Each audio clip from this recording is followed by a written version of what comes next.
The red light on the camera blinked like a heartbeat, steady and unblinking, as I forced another smile.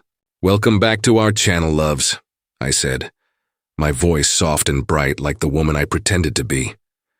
Michael's arm slid around my waist, his grip just a little too firm. He tilted his head toward me and grinned for the lens, his teeth catching the ring light. To anyone watching, we looked like the kind of couple people envy. Affectionate, funny, effortless. We rehearsed that opening 3 times. The first take, I blinked too slowly. The second, Michael said I sounded tired. "No one wants to see sadness in a love vlog, babe," he whispered between shots, brushing a stray hair from my cheek like he was soothing me. His fingertips lingered too long, pressing just enough to remind me who was in control. By the third take, I got it right. I always did. The apartment was a stage, the kitchen counter our set. Candles flickered beside the tripod, soft jazz played through the speakers, and the smell of burnt sugar from the dessert I'd ruined hours ago clung to the air. Michael said imperfections made people uncomfortable. We sell dreams, not dishes, so I laughed on cue while he cut a perfectly plated slice of cake, pretending it was mine. When we started the channel 3 years ago, I thought it would save us. Back then, it felt like documenting our love might help us remember it. Like if we replayed enough happy moments, the real ones might return. But cameras don't capture truth. They only polish it until it gleams. Michael loved the numbers more than the moments. Every like, every comment about our perfect chemistry lit him up in a way I couldn't anymore. "They adore us," he'd say, scrolling through comments in bed. Us. But they adored his version of us, a cinematic lie carved from my exhaustion and his obsession. I used to wonder if anyone could see it, the way my smile trembled just before I turned away from the lens. Between takes, silence filled the room like smoke. Michael adjusted the lighting, muttering about exposure, angles, perfection. I watched his reflection in the camera's viewfinder. Not the man I married, but a director obsessed with controlling every frame of our life. I tried to speak, to tell him I felt suffocated, but his voice cut through mine. "Smile, Lena. People love you when you smile." So I did. Later, after uploading the video, we sat together on the couch, watching ourselves on screen. 2 beautiful strangers locked in a loop of affection. I traced the outline of my frozen grin with my fingertip, wondering if anyone else could sense how hollow it was. As the view count climbed, Michael turned to me and whispered, "See? They believe in us." I nodded, pretending to believe too. But deep inside, a quiet thought began to stir. If they only saw what the camera didn't, they'd never call us perfect again. And maybe, I thought, someday soon. Neither would I. The raw footage always told a different story. When I sat alone at night editing our videos, I saw the cracks between smiles, the flickers of irritation in his eyes, the tension in my voice when I laughed too hard. The camera recorded everything, but Michael believed he could control what the world saw. And somehow he convinced me too. "Cut that part," he'd say, leaning over my shoulder, his breath warm against my neck. "You sound defensive." Or, "Zoom in here, people need to see how much you love me." I learned to follow his instructions like scripture, slicing away the moments that didn't fit his image of us. The fights, the silence, the slamming of doors, all gone with a few clicks.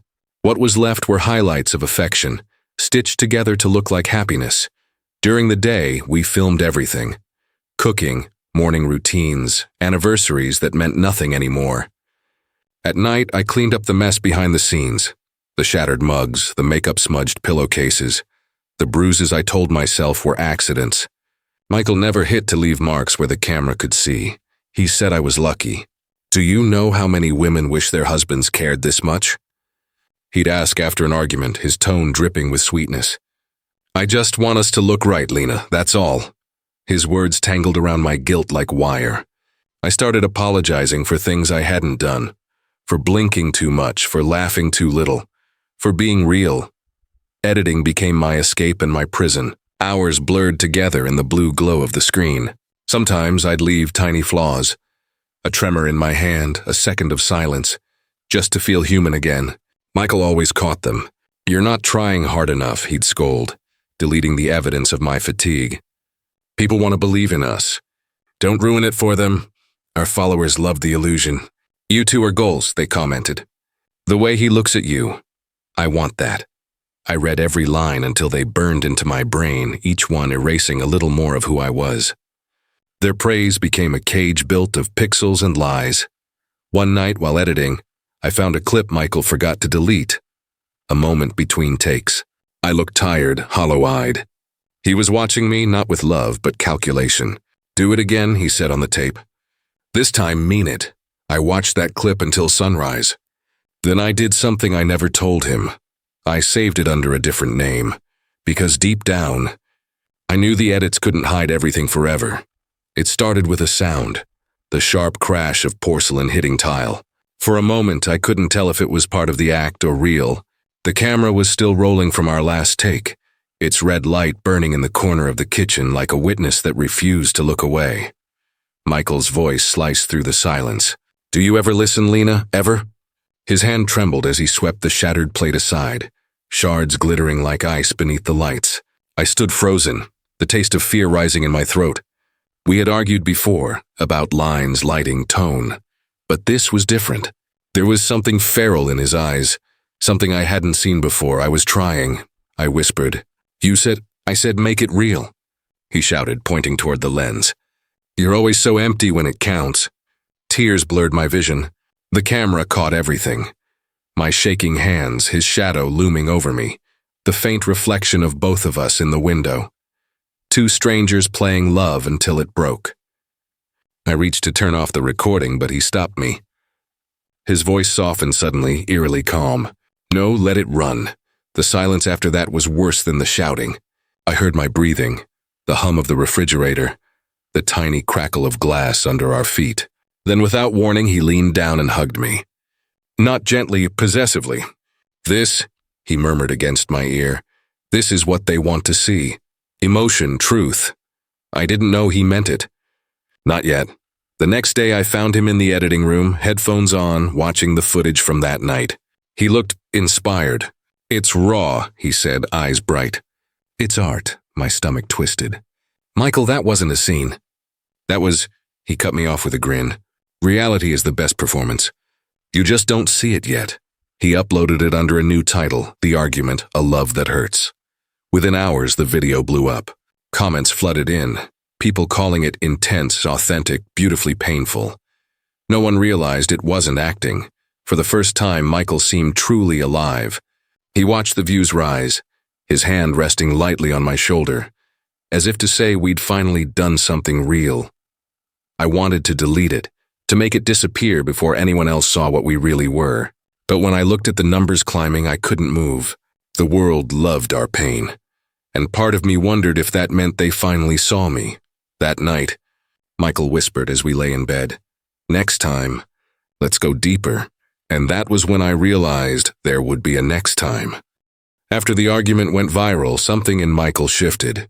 Or maybe it finally surfaced. He started carrying a notebook everywhere, scribbling at odd hours, pacing the kitchen as if we were living inside a film he hadn't finished writing. The cover read simply, The Story of Us. But inside every page was a script, our script. People crave truth, he said one morning, eyes fever bright.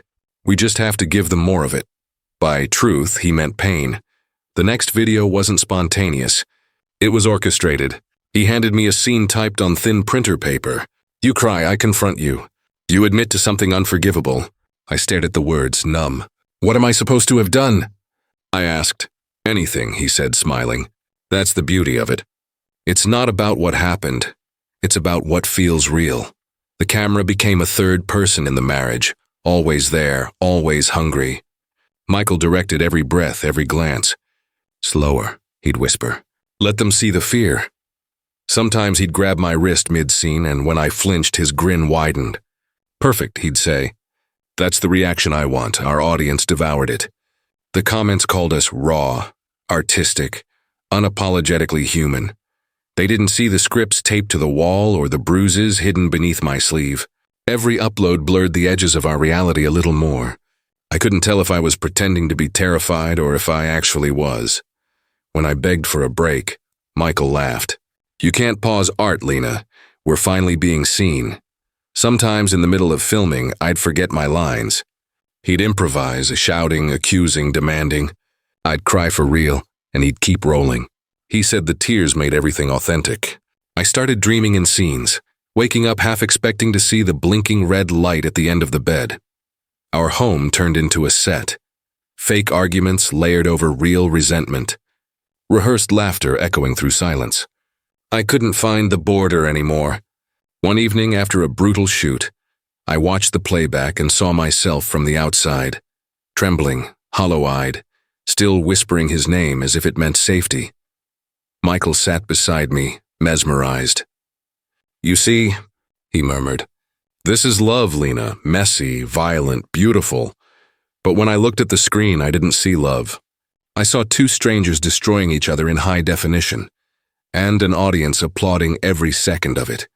Somewhere between the takes, the acting stopped feeling like acting, and I began to wonder if the next script would end with one of us not surviving the scene."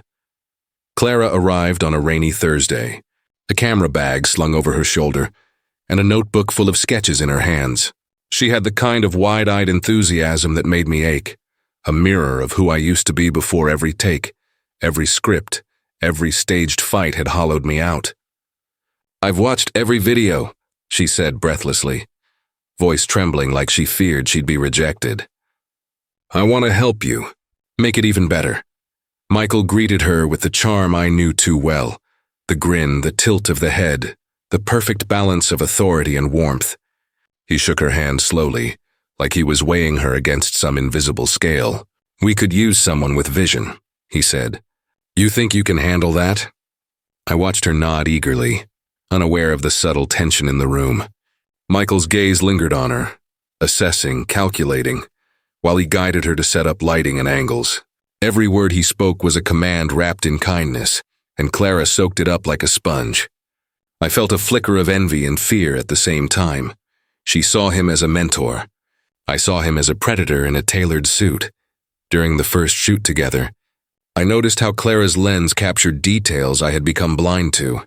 The twitch of Michael's jaw, the slight tremor in my hand, the way his hand lingered too long on my shoulder during rehearsed arguments. Through her camera, the cracks we hid became visible, stark against the polished facade of our channel. One evening, while Michael lectured Clara about framing the emotional arc, I whispered to her, barely audible over the hum of the lights, "He's not what he seems. Don't get too close." She looked at me with wide, trusting eyes. I wanted to scream, to make her see the danger, but my words faltered. Michael's voice cut through again, smooth as silk. "Lena, this is the shot, focus." His charm wrapped around me too, making it hard to speak, hard to resist. Clara smiled nervously, glancing between us, not realizing the silent warnings threading the air. Afterward, Clara left the room to check her footage. I sat alone, staring at the monitor, wondering how long it would be before she saw the truth I could barely face myself. But for now, she only captured the surface, the curated chaos, the glittering danger, and I knew, deep down, she would never see the monster behind the camera until it was too late. It started like any other scene. Soft lighting, a slow zoom on my face, Michael pacing behind the camera like a conductor guiding a symphony of chaos. We were in the middle of one of our cinematic arguments, voices rising, tears streaking makeup I had spent hours perfecting. The apartment felt alive with tension, every shadow amplified by the ring lights and the hum of equipment. Then came the thud. A sharp, unexpected sound from the hallway. I froze, staring at Michael. "Who?" Before I could finish, a man stumbled into the room. He was tall, scruffy, eyes wide with fear. "Hey, stop, what are you doing?" His voice was real, unfiltered, breaking the illusion of our staged world. Michael's reaction was instantaneous, violent, and almost mechanical. A flash of movement. The man lunged. Michael flinched, and the edge of the argument became a jagged collision of reality. The man hit the corner of the counter, gasping, and then fell, unmoving. Blood pooled beneath him, glowing unnaturally under the soft lighting we had set for cinematic effect. I couldn't breathe. My hands shook, fingers hovering over the camera. Clara, if she were here, would have seen the terror raw, unfiltered. But in that moment, it was only me, frozen in horror. Michael crouched beside the man, eyes wide, mouth half open. Then, a strange, almost wicked smile spread across his face. "We can still use it," he whispered, brushing a strand of my hair behind my ear. "Think about it. Consequence, reality. People crave this. They'll love it." I stared at him, disbelief weighing like lead. "Michael, he's dead." My voice cracked, high and trembling, but he only shook his head.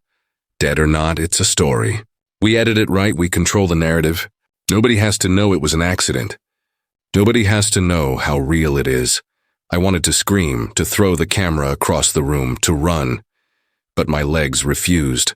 Part of me clung to him, to the dangerous thrill that always had me ensnared. He picked up the camera, framing the scene like an artist capturing his masterpiece. Every movement, every drop of blood, every shudder of my chest became part of the film. Hours later, we watched the footage together. The red glow from the monitor reflected off Michael's eyes, alive with adrenaline and obsession. I wanted to hate him, wanted to escape, but I couldn't. In that moment, horror and loyalty collided, freezing me in a place I had never imagined I'd occupy. And somewhere in the back of my mind, a terrifying thought whispered, this was only the beginning. The next upload should have been like any other. Staged drama, rehearsed screams, carefully choreographed danger. But Michael's hands hovered over the keyboard for hours, his eyes wild, as if the world itself were waiting for his command. "This one," he whispered finally, "this one is real. People need truth. Art demands truth." I stared at him, heart hammering. "You can't," I said, voice trembling. It's him. The man from last week. You can't put that online." He didn't flinch. Instead, he smiled like a man unveiling a masterpiece. "Watch," he said, pressing upload with a flourish as if we were debuting a short film at a festival. The screen confirmed the post had gone live. In seconds, views started climbing, faster than anything we'd ever posted. Comments poured in. "This is genius and brutally honest. I've never felt anything like this." None of them knew the truth. None of them could know. I felt my stomach knot into steel.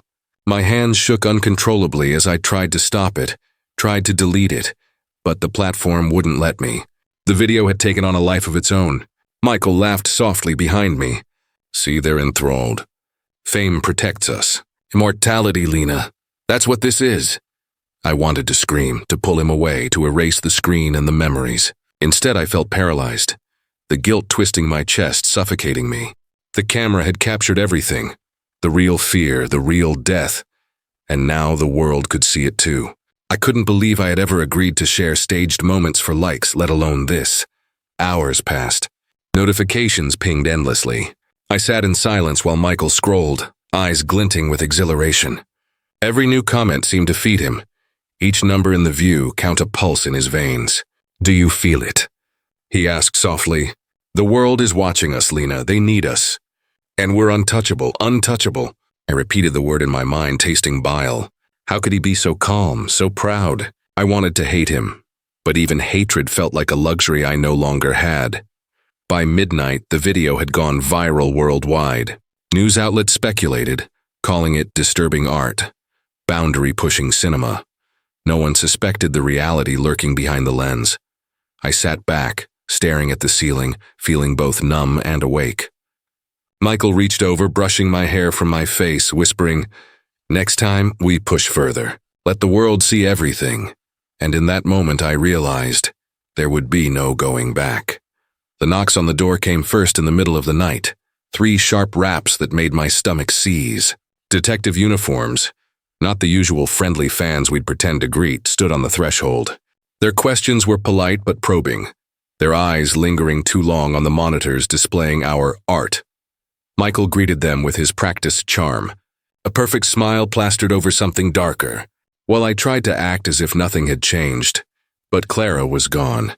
The small, wide-eyed videographer who had once idolized us had vanished without a trace. Rumors whispered through the forums and fan groups. Did they know too much? I bet she saw what really happened. Fear coiled tight in my chest, colder and sharper than I had ever felt. I started recording myself at night, not for an audience, but as a silent confession. The red glow of the camera illuminated my face as I whispered secrets I could never say aloud. The staged fights, the lies, the nights I'd watched Michael's obsession twist from love into something lethal. For the first time, I didn't censor my emotions. My hands shook on the tripod, my voice cracking. I spoke not to be seen, but to release the weight crushing my chest. As I spoke, plans began forming. Small, careful, desperate. Escape routes, hidden cash, copies of incriminating files. I traced every exit in the apartment, calculated every window of opportunity. My heart raced at the thought of freedom, at the possibility that someone somewhere might finally know the truth. Michael noticed the change immediately. His eyes followed me in the lens, sharp and accusing, like a hawk sensing prey. "You're distracted," he said one evening, voice low, dangerous. "This isn't for the camera, is it?" I swallowed, trying to keep my trembling under control. "I'm just tired," I muttered, the lie tasting like ashes. He smiled, but it wasn't warmth. It was calculation, suspicion coiled into his charm. "Be careful, Lena," he murmured. "One wrong move and the story ends differently. You know I like things authentic, but I also like control." I nodded, silent, while my mind raced faster than my mouth could speak. The red glow of the recording light seemed heavier now, a silent witness to my shifting loyalty. Every plan I made, every thought of escape, had to be hidden from him. And yet, even as fear tightened around me, a spark of defiance flickered. Michael might sense the change, but he didn't yet know how far I was willing to go to survive. The room was dark, except for the soft glow of the camera, its red light blinking steadily, capturing every detail. I stood across from Michael, the words I had rehearsed for weeks trembling on my lips. My hands were clenched, my pulse pounding in my ears, but I forced myself to speak. "You've destroyed everything, Michael. Everything we were, everything I thought I was. Look at us." He didn't flinch. Instead, he smiled, the same disarming, dangerous smile that had ensnared me from the start. "Look at us," he repeated, voice calm, almost amused. "You were right there with me, Lena, smiling, filming, loving every second. Don't forget that." My chest tightened. "I loved you," I whispered, the words barely audible. "Not this. Not what you've made us into." He stepped closer, circling me like a predator. "And yet you loved the camera as much as I did. Admit it. You loved the control, the attention, the fear, the thrill." His voice was soft, almost tender, but it carried a weight that crushed me. "You were complicit. Don't pretend otherwise." Tears blurred my vision, streaming freely down my cheeks. The camera caught them in high definition. Every quiver of my lips, every flicker of anger and grief. I wanted to scream, to strike, to destroy everything he had built, but words were useless now. Then, in a sudden motion I didn't even fully register, I felt steel against my palm. The knife glinted under the red light, heavy and cold. Michael was mid-sentence, recounting our crimes, explaining how fame had justified every act. He looked at me, eyes widening, a flash of disbelief crossing his face. He started, but I didn't let him finish. The blade sank deep, cutting through years of manipulation, control, and obsession. He stumbled, voice caught in a strangled gasp, and fell to the floor. The camera continued to record, capturing the raw, unfiltered truth, the culmination of every lie, every stage scene, every scream we had ever faked. I stood there, chest heaving, staring at him in silence. The reality of what I had done, the weight of it, the finality settled into my bones. And yet, even as panic and adrenaline mingled, a cold clarity washed over me. I walked away slowly, leaving the camera running. The red light blinked steadily, an unblinking witness to the final act of a love story gone entirely wrong. The sound of sirens shattered the tense silence, a wailing chorus that echoed through the apartment and rattled my skull. I didn't move.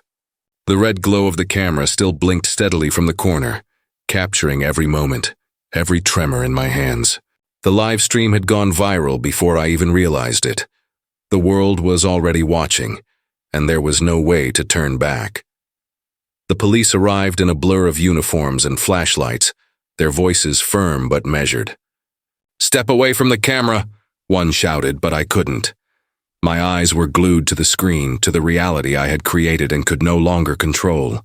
Michael's body lay slumped on the floor, a dark pool spreading beneath him. intercut with fleeting flashes of our other crimes. Staged deaths, fabricated fights, glimpses of Clara's terrified face. Moments I had tried desperately to erase, I whispered, almost reverently into the lens, "You wanted truth. Here it is."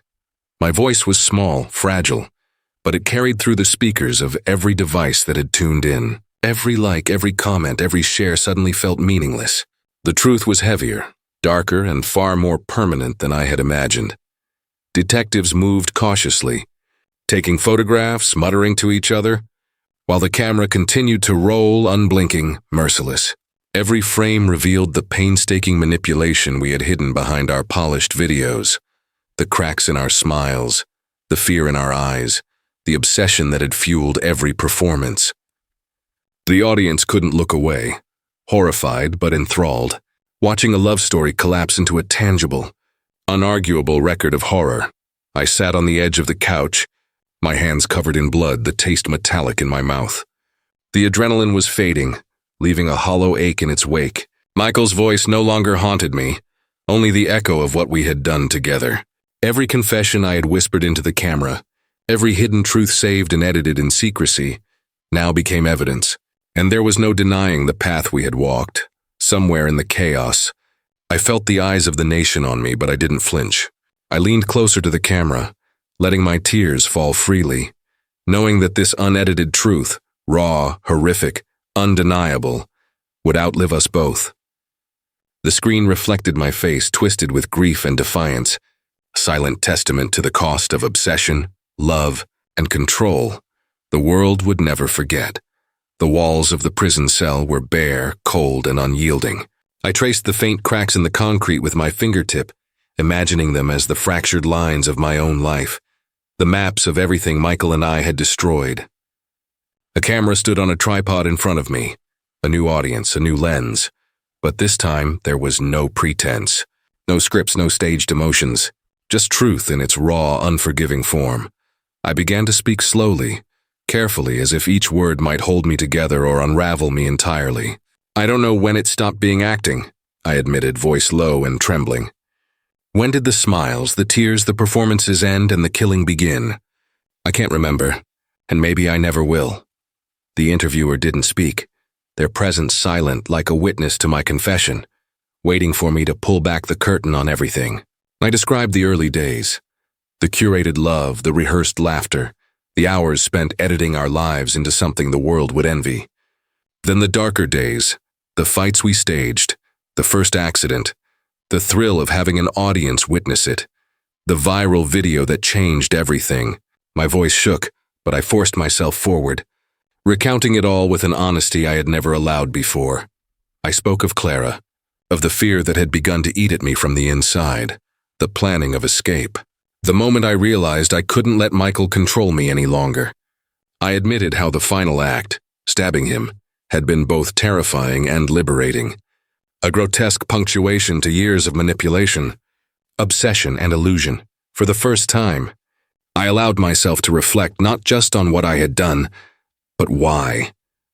The lure of attention, the intoxicating control of the camera, the warped thrill of danger, each had twisted my love for him into something unrecognizable.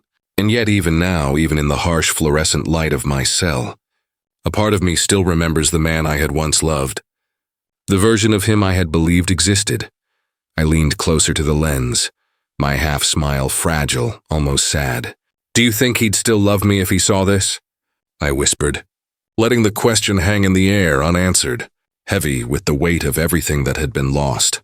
Behind me, the cell was silent except for my own breathing, the camera unblinking, recording each confession, each tear, each flicker of memory and regret. This was my truth, unedited, permanent. A love story turned nightmare. A crime immortalized in every frame. And for the first time in years, I felt the smallest flicker of clarity, a quiet acknowledgement that the story was finally over, even if the consequences would last forever.